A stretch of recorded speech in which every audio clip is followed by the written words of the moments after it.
Assalamualaikum warahmatullahi wabarakatuh. Perkenalkan, nama saya Bulan Amelia Putri, NIM 2870012, Prodi Pendidikan dan Kepelatihan Olahraga, mata kuliah Anatomi Fisiologi. Baiklah, saya akan menjelaskan tentang materi anatomi fisiologi. Dua cabang ilmu yaitu anatomi dan fisiologi.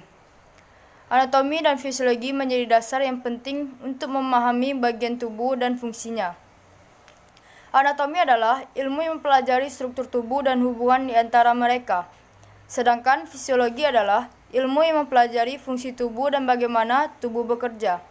Karena struktur dan fungsi sulit dipisahkan, maka kedua ilmu ini akan dipelajari secara bersama-sama.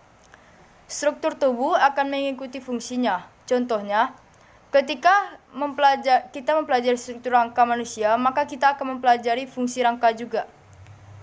Memiliki cara yang unik untuk mempertahankan kondisi stabilnya, berbagai perubahan yang akan terjadi pada lingkungan internal dan eksternal. Pada tubuh dapat mempengaruhi kondisi hemostatis. Gangguan terhadap kondisi hemostatis dapat mempengaruhi semua sistem organ. Banyak bagian buku ini membahas peran tiap-tiap organ atau jaringan dalam membantu mempertahankan hemostatis. Yang pertama itu struktur organisasi. Struktur organisasi tubuh manusia terdiri dari beberapa organisasi, dari yang paling sederhana sampai yang paling kompleks. Yang pertama yaitu level kimia. Level kimia ini merupakan level dasar yang terdiri dari atom dan molekul. Atom utama yang membangun tubuh manusia terdiri dari atom karbon, hidrogen H, oksigen, nitrogen, fosfor, kalsium, dan sulfur. Sedangkan molekul utamanya adalah deoksiribonukleat atau DNA. 2. Sel beberapa molekul yang akan bergabung membentuk sel. Sel merupakan bagian fungsional yang terkecil dan membangun tubuh makhluk hidup. Ada banyak sel yang membangun tubuh manusia seperti sel otot, sel saraf, dan sel epitel. 3. Jaringan. Jaringan dibangun oleh beberapa sel yang berbeda yang memiliki fungsi tertentu. Ada 4 jaringan dasar pada tubuh manusia yaitu jaringan epitel, jaringan pengikat, jaringan otot, dan jaringan saraf.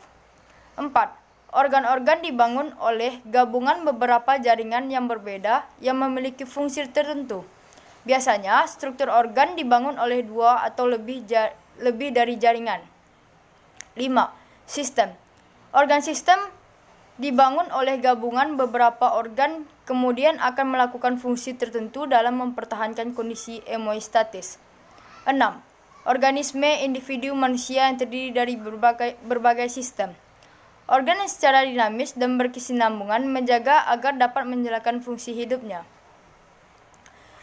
Struktur organisasi manusia, sel lebih dari 200 tipe sel yang berbeda memiliki fungsi yang berkontribusi untuk mempertahankan hemostatis. Dalam bagian ini, kita akan mempelajari struktur dan fungsi sel dalam mempertahankan hemostatis. Bagian-bagian sel terdapat dari membran plasma, sitoplasma, nukleus, jaringan. Jaringan adalah sekumpulan sel yang membentuk satu kesatuan. Fungsi jaringan antara lain jaringan epitel, permukaan dan dalam kelenjar. Jaringan ikat berfungsi untuk mengikat dan menyongkong. Jaringan otot berfungsi untuk gerak. Darah eritrosit berfungsi mengikat O2. Leukosit berfungsi untuk fagositosis. Trombosit berfungsi dalam proses pembekuan darah. Plasma berfungsi sebagai transport makanan dan imunitas.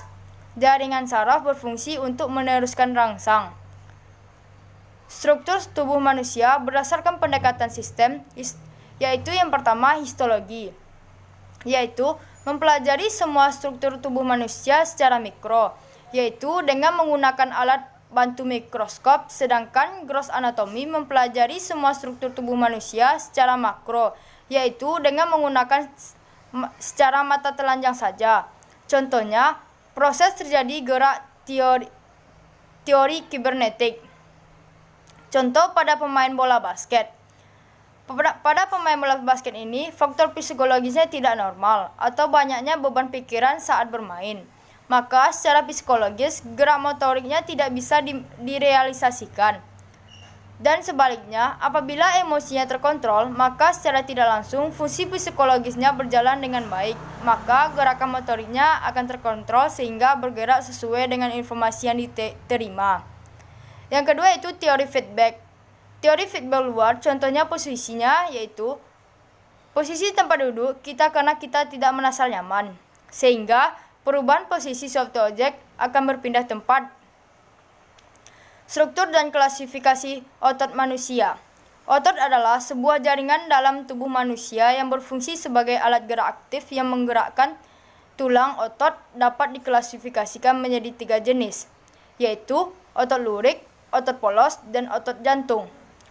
Struktur dan klasifikasi saraf.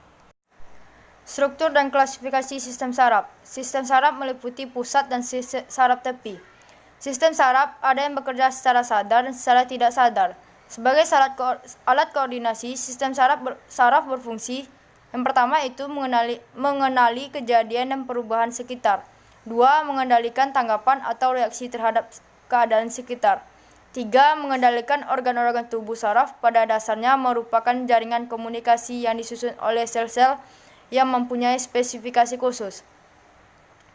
Sistem saraf dan sistem endokrin tergolong dalam sistem koordinasi. Konsep mekanisme kerja impuls sel saraf. Penghantar impuls melalui sel saraf. Impuls sel saraf atau rangsa saraf adalah pesan saraf yang dialirkan sepanjang akson dalam bentuk gelombang listrik. Sifat sel saraf adalah pada permukaan bagian luar, sel bermuatan positif dan bagian dalam bermuatan negatif. Jika sel saraf mendapatkan rangsangan, maka akan terjadi perubahan muatan pada kedua permukaan sel saraf. Pengiriman atau penghantaran impuls, baik rangsangan ataupun tanggapan, yang melalui serabut saraf atau akson dapat terjadi karena adanya perbedaan potensial listrik antara bagian luar dan bagian dalam sel. Potensial listrik ketika sel saraf dalam kondisi istirahat disebut potensial istirahat. Potensial listrik ketika sel saraf sedang aktif disebut potensial aktif. Baiklah, sekianlah materi tentang anatomi fisiologi. Lebih dan kurang saya mohon maaf. Saya akhiri dengan wabillahi taufik walhidayah. Wassalamualaikum warahmatullahi wabarakatuh.